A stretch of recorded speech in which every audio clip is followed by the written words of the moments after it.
حضرت علی رضی اللہ تعالیٰ عنہ نے فرمایا، بارش کا قطرہ سیپی اور سانپ دونوں کے منہ میں گرتا ہے۔ سیپی اسے موتی بنا دیتی ہے اور سانپ اسے زہر، جس کا جیسا ظرف ویسی اس کی تخلیق ہوتی ہے۔ حضرت علی نے فرمایا، اگر دنیا بہترین جگہ ہوتی تو یہاں کوئی بھی روتے ہوئے پیدا نہیں ہوتا۔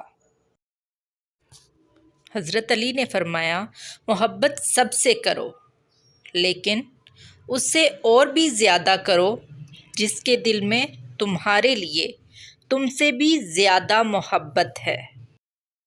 حضرت علی نے فرمایا، ان لوگوں پر اعتبار کرو جو تمہاری 3 باتیں بھانپ سکیں: تمہاری ہنسی میں پوشیدہ درد، تمہارے غصے میں تمہارا پیار، تمہاری خاموشی میں پوشیدہ وجہ۔